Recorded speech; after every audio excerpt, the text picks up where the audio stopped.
Estamos con el doctor Enrique Bercher, fiscal de instrucción de nuestra ciudad.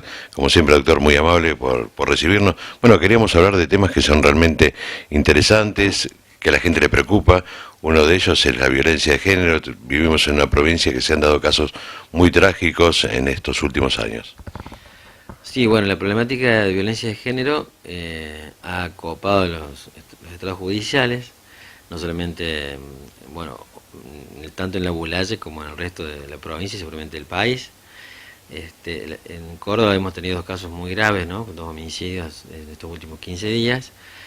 Es una problemática que cada vez crece más, va en crecimiento.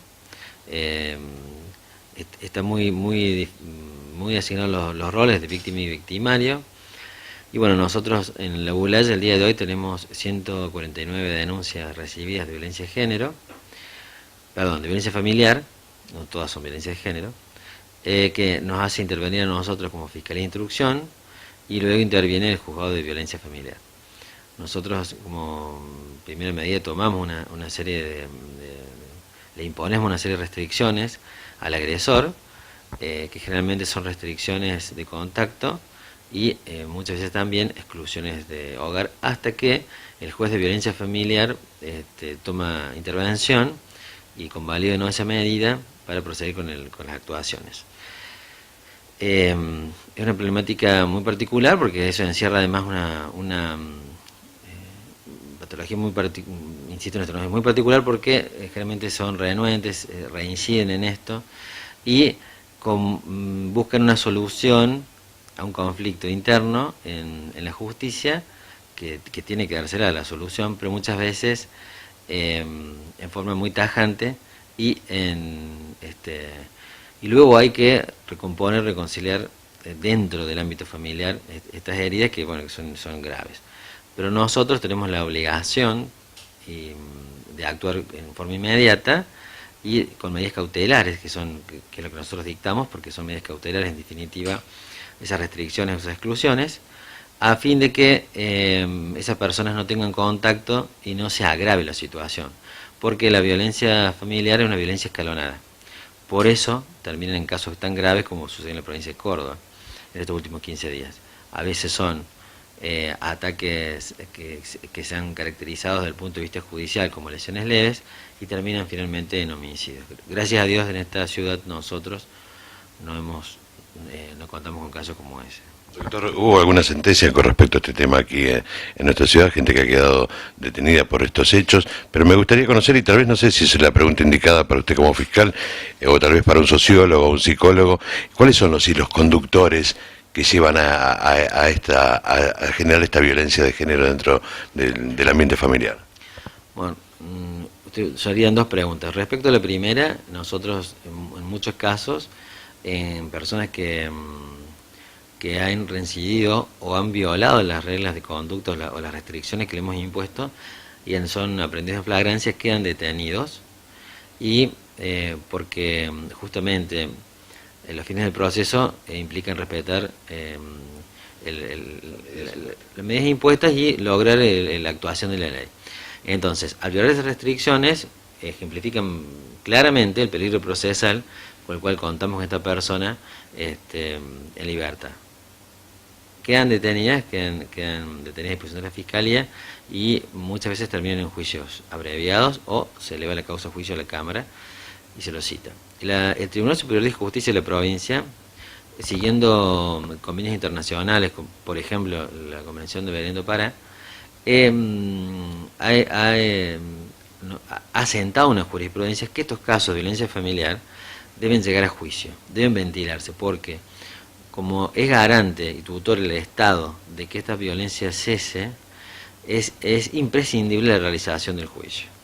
Por eso estos casos no van a suspensión de juicio prueba, en su mayoría. Entonces, sí o sí se tiene que llevar a cabo el juicio. Y por supuesto, eso implica que muchísima gente termine con una condena respecto a estos hechos de violencia familiar. Por otro lado, usted me preguntó de cuáles son las patologías. Bueno, evidentemente nosotros, si bien no podemos dar una cuestión de fondo respecto a esto, sí decir que lo social y lo cotidiano y lo familiar lleva a una violencia dentro de la pareja. Eso lo vemos nosotros acá, porque además nosotros le imponemos pericia psicológica al imputado y a la víctima. Bueno, eso nos devuelve un informe en el cual nos da unos rasgos de personalidad de la gente, y por supuesto de ahí podemos sacar conclusiones. Y bueno, como le puedo asegurar que la mayor cantidad de denuncias de violencia familiar se empiezan a tomar de septiembre en adelante, cuando cambia el clima, cuando hace calor,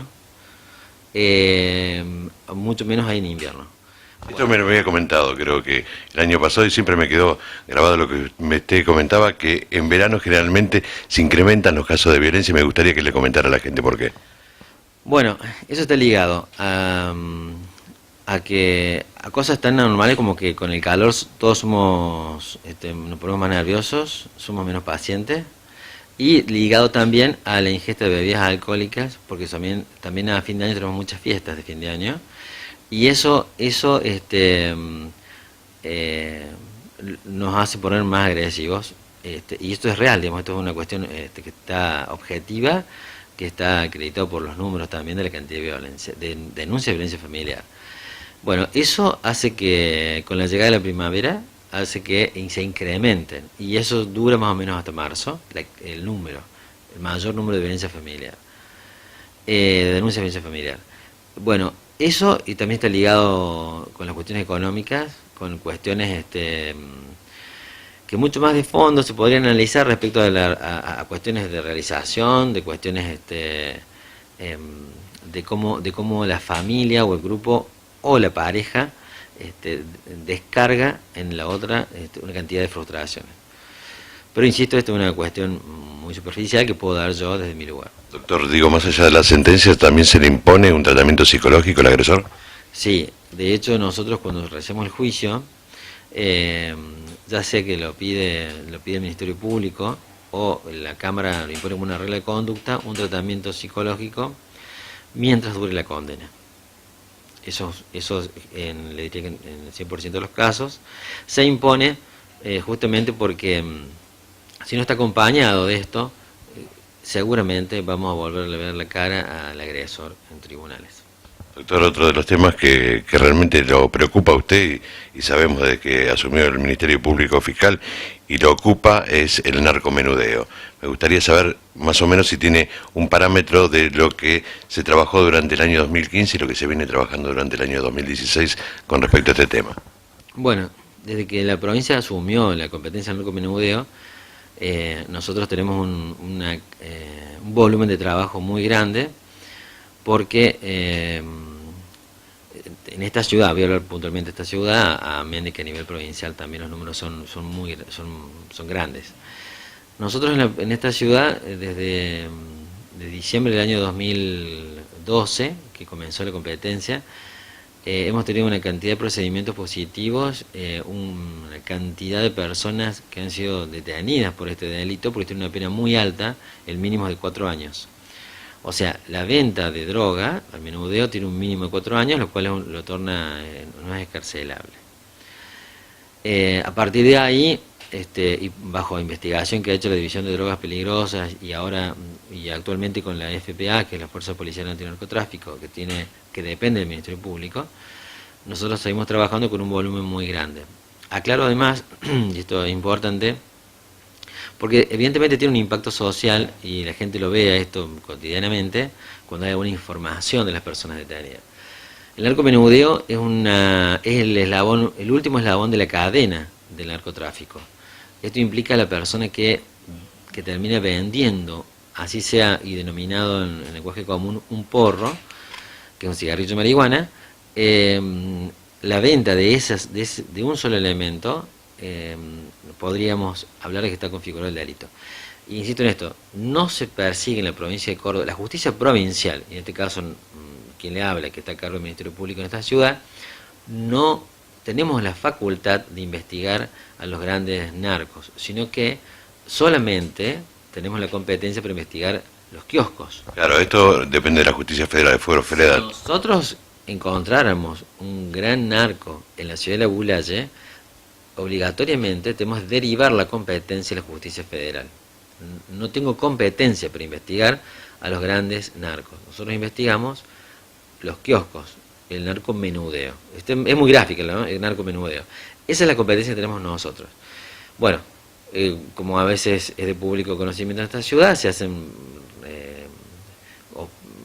permanentemente investigaciones y se llevan a cabo allanamientos que resultan con resultados positivos, tanto para el secuestro de estupefacientes como elementos relacionados a la venta de droga, y por supuesto individualizamos a quienes venden y termina esa persona detenida, como actualmente está sucediendo. En la semana pasada tuvimos un procedimiento de drogas y bueno, hay 2 personas detenidas actualmente por la venta, la tenencia con fines de comercialización.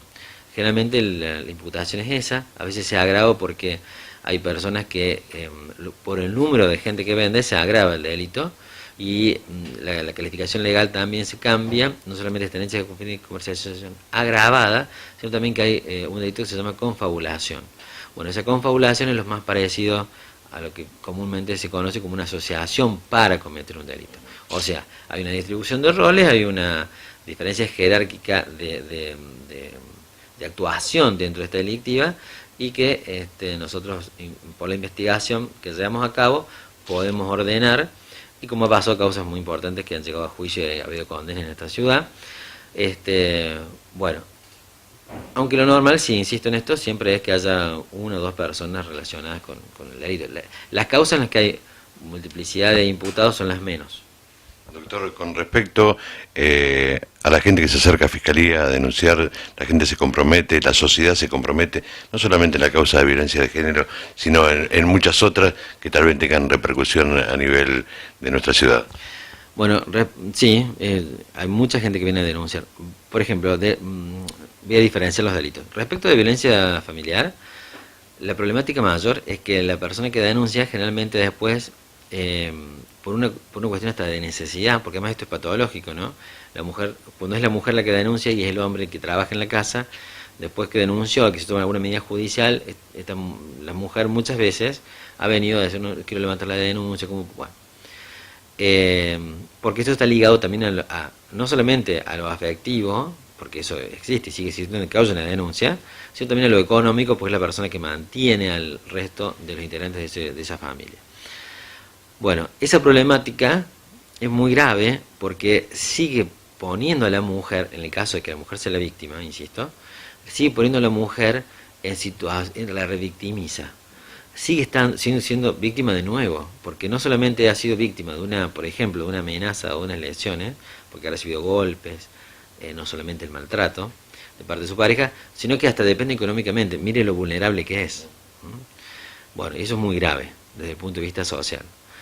Y bueno, hay que tratar de aceitar los mecanismos para poder ayudar y colaborar con que esa persona no se vuelva a revictimizar. Eso por un lado. Respecto al tema de drogas, que estábamos hablando recién, está contemplado en la ley de drogas que la denuncia sea anónima. Entonces, mucha gente se acerca a la fiscalía, nosotros le tomamos la denuncia y no figura el denunciante en esas actas. Y esto se hace justamente en protección de estas personas, porque, como todos sabemos, en esa temática en particular, las represalias son muy graves. Entonces, ha contemplado la ley que la denuncia pueda ser anónima. De todas maneras, amén de que esa denuncia sea anónima, después habrá que acreditar los extremos de esa denuncia para llevar adelante una serie de medidas procesales, ¿verdad? Hay que acreditar lo que se está diciendo y ese es nuestro trabajo, por intermedio de la FPA, que es el personal que cuenta el Ministerio Público para investigar los delitos de drogas. Bueno, doctor, como siempre yo le quiero agradecer estos minutos dispensados. No, muchas gracias a usted.